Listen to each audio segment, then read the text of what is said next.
Children in a country devastated by an earthquake are getting a kickstart from Rhode Island. A couple of local teens are leading the way, helping others in Haiti.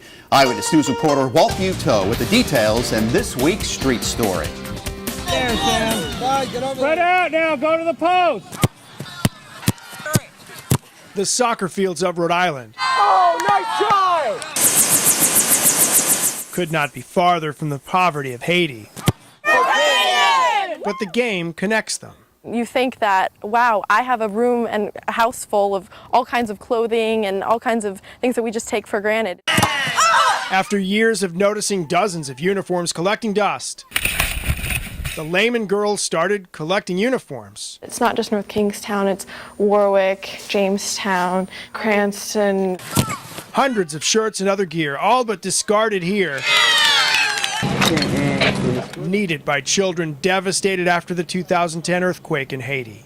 It's humbling, to realize when you're, putting in the work, the time, counting each uniform, putting in the time packaging it. Give them a second life, and that's what's really important, not just wearing it for 8 games and then shoving it back in your closet. When they heard how those Layman girls filled dozens of boxes with gear for the U.S. Soccer Foundation's Passback program, 2 local businesses stepped up as well. Ocean State Job Lot kicked in 3,200 pairs of new shoes. Arpin Van Lines drove the haul down to North Carolina. And eventually all of this will be in Haiti and on the backs and feet of children. And now that they're going to another place for a new life, it's just a great thought. There are going to be people that are going to open up a box of shoes like this, and they're going to be the ones saying, wow, these are mine, which is something that they might not be able to say otherwise. The Laymans are challenging other soccer associations around the state to check their closets because they know, even though they sent a truckload down to Haiti, the need is greater and growing. Walt Buteau, Eyewitness News. It's a day the Layman sisters of North Kingstown will never forget. Thousands of soccer shoes have been donated to their special project to help children in need. It all started in January of 2010. The two watched with the rest of the world as Haiti was devastated by a powerful earthquake. The images moved the 2 teens to action.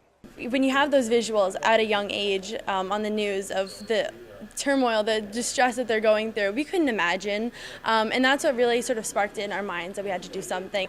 I remember seeing a little child on the screen, and I was younger, and I was like, wow, they're just like me, same age, but they have nothing. And so that's what drove us forward with this. But what could the 2 Bayview students do to help? They started with their passion for soccer and by going to their closets. We were ingrained in us at a young age that you didn't just wear something one time and throw it away, or you wouldn't just wear it one time and never wear it again. Because we had 22 uniforms that were piled away, shoved in a closet, and never to be worn again. So we wanted to do something about it. The sisters began something called Recycle Soccer, finding plenty of support from Ocean State Soccer and many others. We decided to write it on our little posters, our little signs that we had, and we would tell people that it would be going to Haiti because they need it the most. Recently, Ocean State Job Lot co-owner Alan Perlman learned of the girls' program. He called to say he'd like to donate thousands of soccer shoes. The girls were overjoyed as they were delivered to Paul Arpin Van Lines. The moving company will transport them without charge to the U.S. Soccer Foundation in North Carolina, and then shipment to Haiti. 3,000 pairs of soccer shoes, cleats, sneakers. When we started off 2 years ago, we never thought that this is what it was going to come to. This is certainly the best that we could have even imagined.